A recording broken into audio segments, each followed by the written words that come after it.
you done now? Oh, Brad, what have you done now? What's up, everybody? Welcome to the Brad Gilmore Show on demand. We are back. I am back, and I'm back with a vengeance. I am here with a great interview today. Great show, man. I'm so excited to have this woman on the program. The beautiful, the talented, the incomparable Lola Monroe joins me on the show today. We're going to talk about that new record she's got dropping tomorrow, blah, blah. Oh, man, on all streaming platforms. We got to get it, man. It's going to be good. It's going to be real good. Some people say it's going to be perfect. But I'm excited, man, because we talk about this on the interview, but 7 years ago is the first time I saw Lola Monroe. About 7.5 years ago was the first time I saw her on stage performing at South by Southwest at the Vibe House. And I'm talking about she was on the same show as Nipsey, Wiz, Travis Porter, Snoop, Timberland. She was on the same stage, same show as all these people, man. And I remember she walked out, and I didn't know who she was. My girlfriend was with me, and she was like, man, who is that? And I was like, I don't know. And then she came up to the stage, and she started doing this Stay Scheming freestyle. And already, man, I was like, wow, she's got a really dope flow and delivery. And me being a hip-hop nerd, being a hip-hop head, I always look for lyrics first. And if somebody can make me go, damn, that's pretty dope. That's how that's who I look for to support in artists and supporting music. And she was definitely one. And that was really a night that I will never forget. That concert was 8 hours. It was 8 hours long. And she came out there, and I mean, the show went from 8 p.m. to 4 a.m., but she came out there probably like around 11, something like that. And she was so dope. And I've followed her career ever since. And I think it was almost like a year ago we were going to get her on the show. Something happened, and now we got her on today to talk about this new record, talk about motherhood. She got to drop her fave 5 on you, top 5 dead or alive. She drops on you, and so much more. And I've always been interested because, like I said, the first time I saw her as a rapper. I saw her as an MC. And then when I became a fan, I started looking back at, who is Lola Monroe? Where's she come from? I know she's from the DMV area. She's from Washington, D.C., but, what was her career prior to being a member of the Taylor gang, being around Wiz and Juicy and all those guys. And I didn't know that she was a video model. I didn't know that she, did print modeling and all these things. And I really wanted to talk to her about that because we hear about, Kanye was a producer before he became a rapper, or, Cardi, she was a dancer, a reality show girl before she became a rapper. Now she's on top of the world. Ye is on top of the world. I feel like overcoming a preconceived notion about you, so difficult, especially when, I still dropping records for 2011, and people see me as a media guy. They see me as the host. They see me as Brad Gilmore, the guy with Booker T. And to try to drop that facade, drop that image of you, or shed that image of you and say, no, man, I really do this and I'm really good at it. I always think that it's dope for people who can do that. And Lola's been one of those girls, one of those people, one of those individuals who had the hustle, the heart, the spirit, and had the lyrics. I mean, if you see some of this girl's, records, man, I mean, that LA, I think it was the LA Leakers freestyle. Brother, let me tell you, the wordplay on that is crazy. It's insane. And I always see it pop up on my timeline. Look, check this out. Bitch to make a nigga dick soft. I just wanna check like a strip search. Bitch perch with the big purse. I'm a bit versed. If we talking biz first, I'm about this work. I'm a royal flush. You should get hard. Keep shit in store for these bitches like PetSmart. Yeah. Roof low on a Bluetooth dough. Coupe out. Pop a new hue blow. To show a couple of you hoes. New goals. But I'm saying, don't ever cross me like a Chevy logo. I got niggas pulling up your background like Carfax. Challenge Chevy logo. Be dodging semi-solo, all the miles on a pussy, nasty shell it on cart max. Pull up in a rose gold Royce with the poodle, while your style played out like a pair of Parasucos. Got more pull than a facelift, and a big face rolling for basics. Beef on a menu on an everyday basis, so I keep some bitches who carry trays like a waitress. Lying on your mans just to get the coochie ill. You the rookie type, never got nookie type, can't eat the cookie right. Wonder what the would be like, said a bitch never. Bet I switch weathers, why you bitch weather? Which sweater cheaper, which nigga sweeter, which trick I need you, can't figure neither.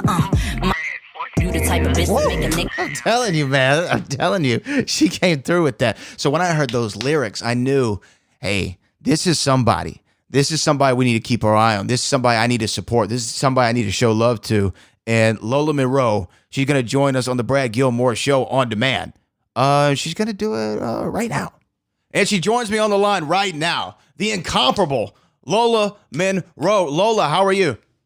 I'm great. Thank you. Thank you for having me. I'm excited to talk to you for all kinds of different reasons, but you have a new record coming out tomorrow as we're taping this. It's called Blah Blah, the new record. We're going to talk about it here in a second, but there's so much to do. I mean, this is Lola Monroe, last of a dying breed. She's on the Brad Gilmore Show right now. How's the layoff been? I know you've been in the lab working on a lot of stuff. How's it been just kind of trying to get the right music together to present to the people? Honestly, it's been a great process. I'll tell you this. It had more to do with self than it had to do with music. I went through a process with myself and just going on a spiritual journey and figuring out, my purpose and what I represent and, who I am as an individual so that when it comes to my music, I can represent myself in the most authentic way possible. And so it was great. I went through that whole thing and then I got back in the lab and I was able to enjoy my process of just creating, and now I can deliver the music I created. And what exactly, you went on this spiritual journey. What was like the biggest lesson that you learned about yourself that made you say, okay, now that I figured this out, I can go back in and lock in and get this done?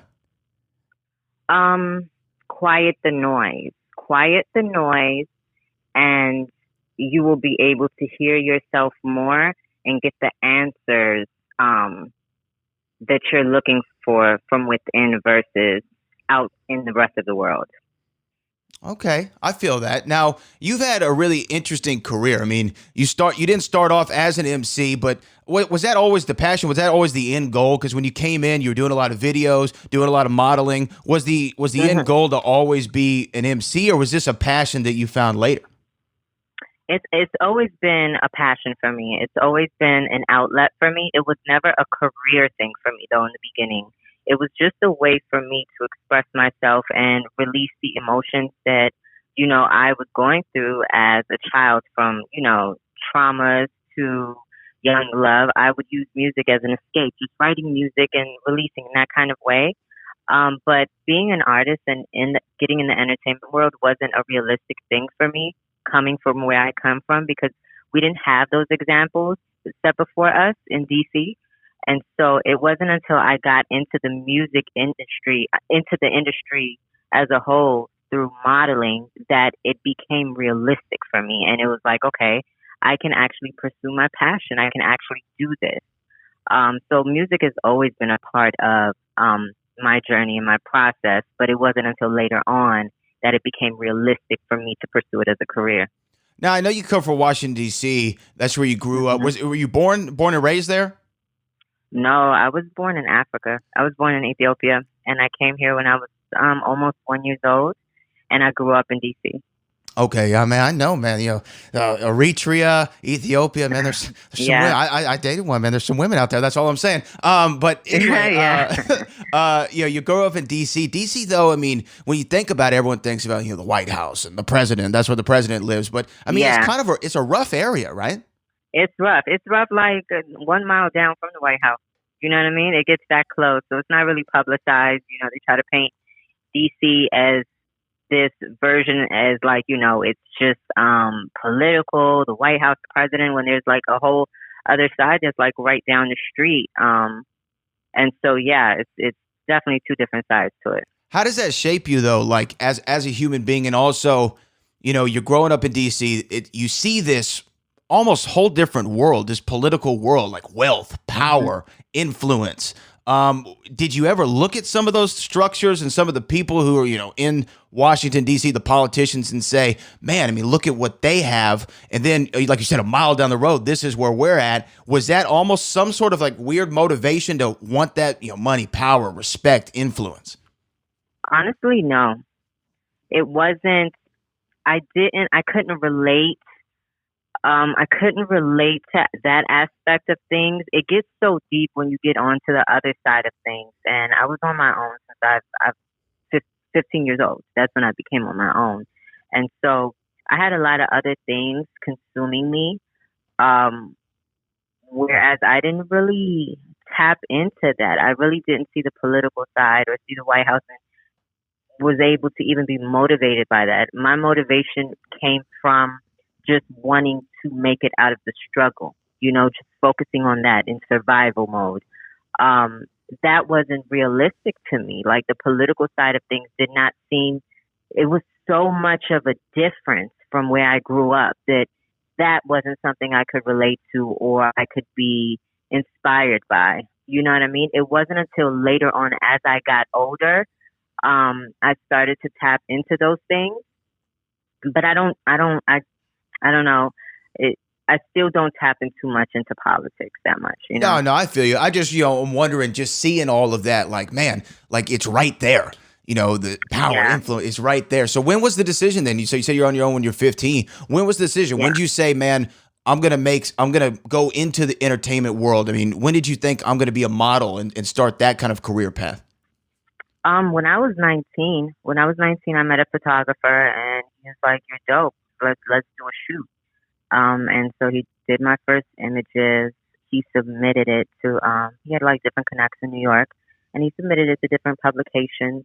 And I landed features in different publications, and it just went from there. And then I caught the eye of 50 Cent, and he wanted to support me and help in pushing me. And so it went from there. But like I said, it wasn't a realistic thing for me. It wasn't anything like I want to be a model or I want to be an artist. That wasn't the thing in my mind. The thing in my mind was, okay, how am I going to make money? How am I going to survive? Everything was on me at a younger age. And so I'm a hustler. You know what I mean? So once I can see an avenue where, okay, there is another way for me to make money and I can see a career in this, I'm going to go after that. And so I went after that. I like it. I like it. Talk about it. She's a hustler. But here's the thing. So this is what's weird to have you on the show right now, because I've followed your career for several years, and I was watching a couple other interviews that you had done, like, in preparation for this, and everybody brings up this South by Southwest. Everyone's like, man, the first time I saw you was at South by Southwest. You're performing there. You were there with the Wiz Khalifa. You were there with the Taylor Gang. And what's really funny about it is I was at that show too. I was at that Vibe House show 2012, South by Southwest. It was the first time I'd ever saw you, heard of you. And what's funny is if you go back, there's footage on YouTube of it. I'm front row. I am front row. I'm standing right in front of you as you're doing your thing out there. And I remember you did the Stay Scheming freestyle that you had done at the time. I remember they cut the beat off on you. You looked like, wait, hold on, man. You can't cut my beat. That's my vibe right there. But I just remember seeing that for you for the first time. And that's when you were working with Wiz and the Taylor Gang. How was that experience, one of South by Southwest, but also working around all those minds, like the Juicy J's of the world, and just soaking up that knowledge? Oh, it was amazing. It was amazing. It's one of my great experiences as an artist, working around them and being able to take in just the advice and the experience, and not just directly the advice that they would give me, but just watching them work, as vets and as successful artists and businessmen. It was really a great experience for me. I took in a lot, for sure. No, I mean, absolutely. I don't know how you can't be around Juicy J and not get motivated. That guy seems like he's 100% energy. Oh, 100% energy. He's a really, really good guy, and so is Wiz. Like, they were all good people. You know what I mean? Aside from just being artists and being successful, they had qualities of just being good human beings, And so that's another thing. And so it was easy to be around them. It was easy to take in just the information that they would give. And one thing about Juicy, one thing he would push out of me is just making sure that I would still tap back into where I'm from. And he would tell me, like, you gotta stick with that. You gotta push, where you from and the flavor that you bring. With being from DC, nobody sounds like that, and it's just different when you push that out. So even when we were on tour, and I was 6 months pregnant, we recorded a record on a tour bus, and we shot the video while we was on tour. And so it was just always great, working with them.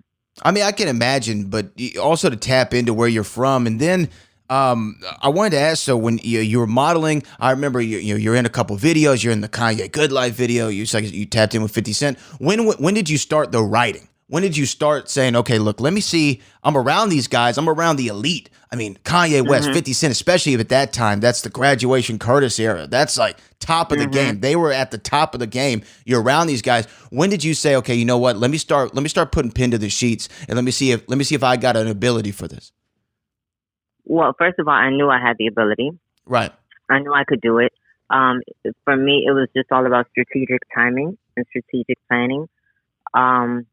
Because when I first got into the industry, as far as modeling, I would state it in my interviews. I would say, I'm going to do my music. I just have to time it.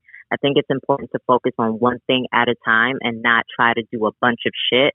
And so it was important for me to just push the modeling thing, get the features. I became the it girl. And when I was at my highest peak, I said, okay, all eyes on me. Now it's time. Now it's time for me to switch while I have this attention on me. And I would get on these music video sets and I'm like, man, I'm tired of featuring for these guys. I want to be shooting my own music videos. You know what I mean? I want to be able to be my own artist. And so I want to be the video girl for my video, And so I just said, it's a wrap. I'm not doing any more music videos. As I was getting offered thousands and thousands of dollars, I was like, I'm not doing these men's magazines anymore. I'm just going to go for the music. And so I was just turning down these offers and I started putting out my music. Was it hard though? I hear you, but was it hard not only to turn down the money, because that's what you're saying. You're saying you're a hustler. I'm going to try to figure a way out. I'm trying to get this money. Not only turning that down, but also, you talk about, being in this video, like I'm talking about Kanye or whomever. Kanye, I mean, he's a perfect example. This guy was a producer, making beats, and he was trying to tell everybody at the same time, no, man, I can rap, though. I'm a rapper. I got it. And it took a while for them to believe him and to accept him as that. Was it hard for you, especially, you weren't even like, making the beats, like you were in the videos, you were meant to be like the model, like you said. Was it hard to overcome that? Absolutely. Absolutely. They was not trying to hear that shit. They were not trying to hear it at all. And so I get fueled by that. I get fueled by you telling me I can't do something or I don't belong in something that you're not even a part of. You know what I mean? It was really critics and people that weren't even in hip hop that would make these statements and say, no, you can't rap and you are a model. And it's not like now. Now you can come from a modeling background and rap. Everybody does it, but back then that was not accepted, but what I had to do was, okay, I have to, like I said, I do strategic planning.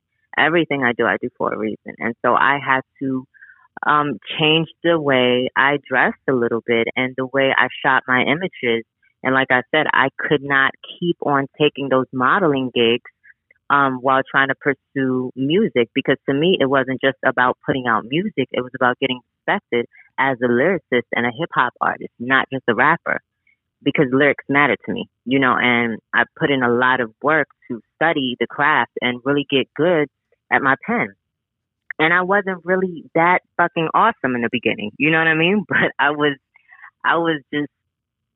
sure that I would have it, and I would figure it out. And so I pushed, and I put out music, and I got better, and they recognized it, and they were like, no, she's serious, and she is good, and she's getting better and better.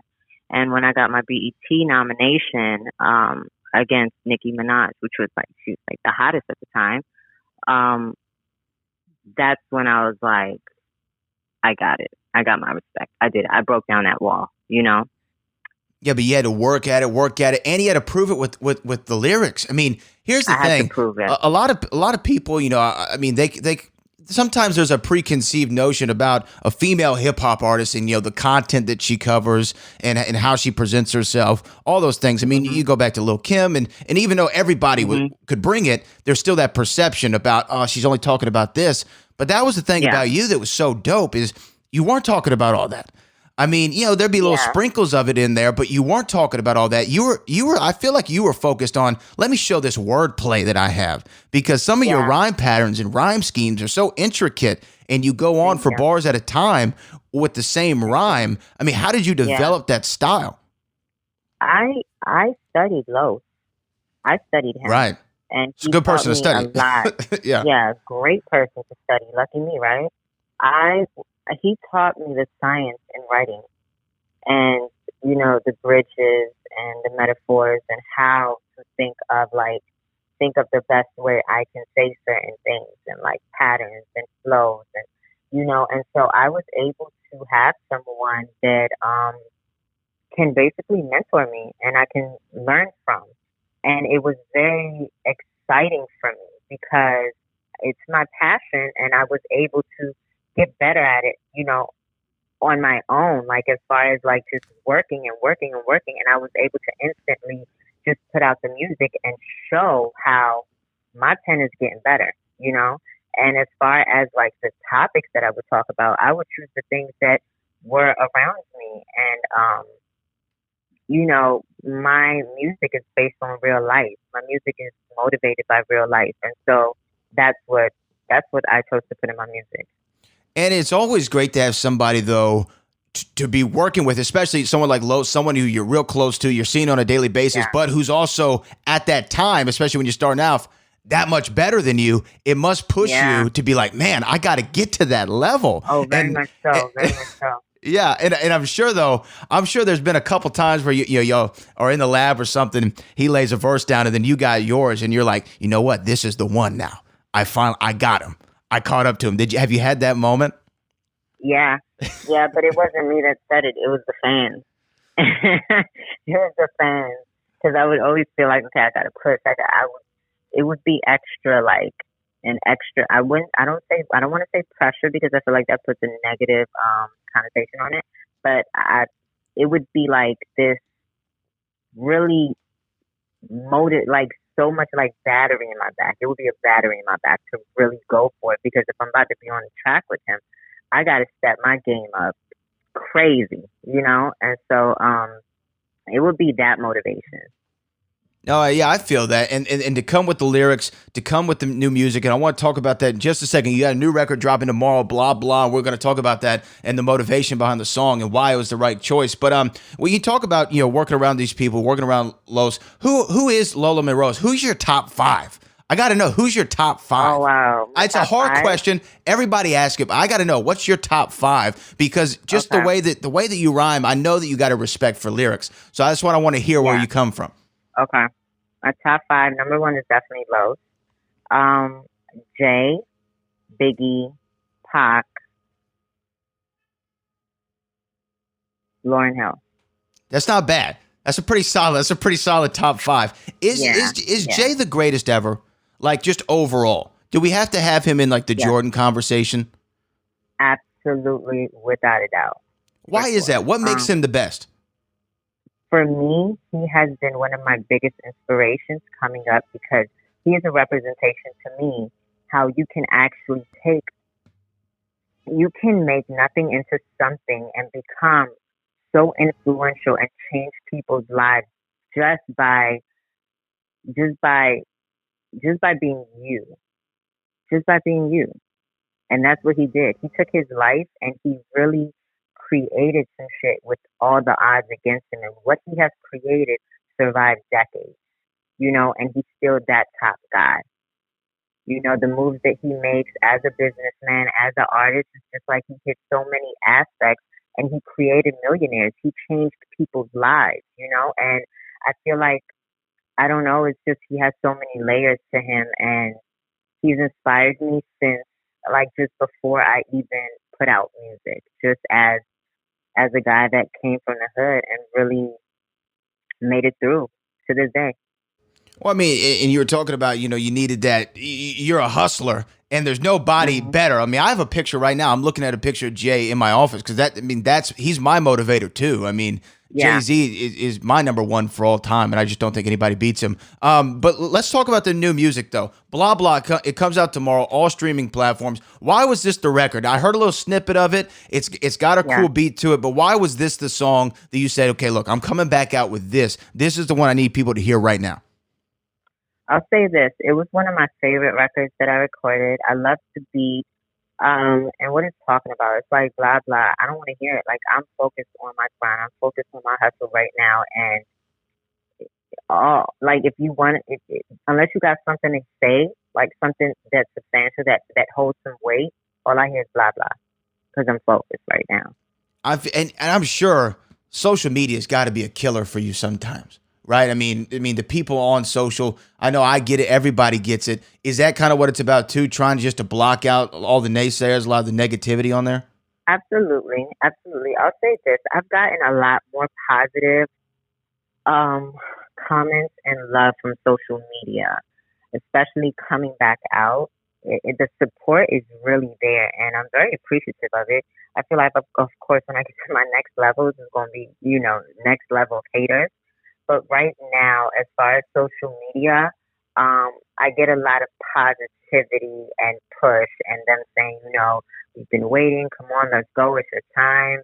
And there's a lot of support that I'm getting from social media. How, as a mother, though, being a mother, how has that changed your music? Because obviously it changes you as an individual. It's hard not to, but how does it change your craft? Has it changed you at all with how you approach the game now? I would say this. I don't know if it's changed my music and the records that I make.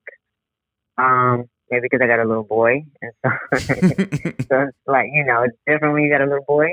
But I would say this. It has changed my approach to life in general. So that trickles down into my business and music. I'm more patient.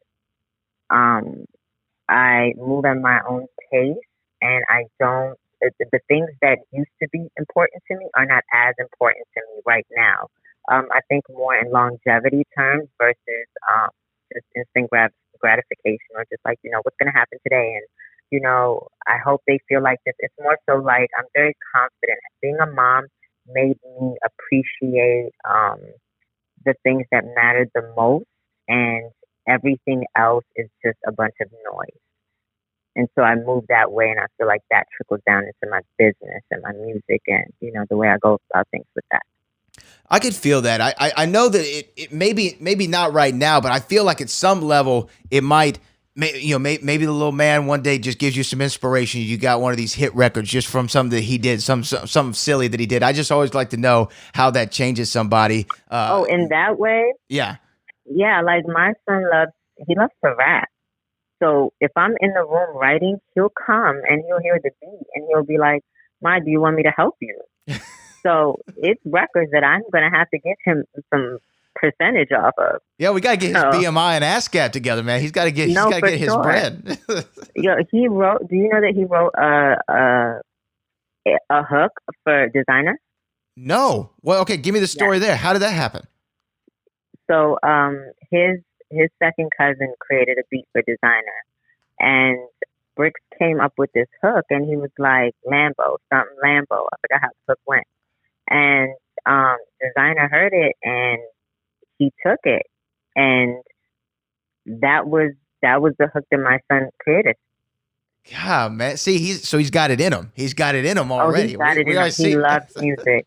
He loves music. God, that's so dope. That's so dope. Well, hey, so you got the new record, Blah Blah comes out tomorrow. Now you've been working on the album, right? How's the album coming around? The project, it's not an album. Project. It's the project, yeah. And that's completely done. Everything is done. Oh, it's locked in. Can you tell us, anybody you worked with, is Los on the album? Anybody else that we might know? Yeah, he's on the project. I'm not sorry. announcing anybody else. It's okay. I'm not announcing other people yet. Oh man, I tried to get you. I tried to get you slipping. You saw me. I know. I tried to do my job. I'm just trying. It's all good. It's all good. Yeah. Well, so when can we expect the project then? I would say in a couple months. Couple months. So, hey, we're coming up, but we got to start the buzz with blah, blah. Once again, it's on all streaming platforms tomorrow at the Lola Monroe on Twitter. Anything else that you're working on? I know you're doing the reality show. There's always kind of something going on. Anything else you're working on right now that you need the people to know about? Yeah, well, I have my jewelry and accessory line, and it's called Persuasion, Persuasions. So I'm pushing that, and I'm working on my business. I have my company. It's called Blue Rose Dynasty, and I signed myself under that. And so I have my entertainment company, and I'm just working on business and investments. That's where my mind is on right now. You know, just thinking long term and just making smart decisions.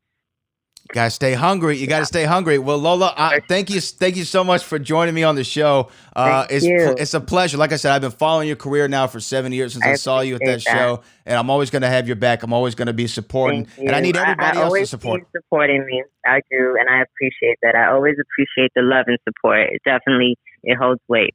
All right. Well, that is Lola Monroe here on the show, the Brad Gilmore Show. We'll be right back. Thanks.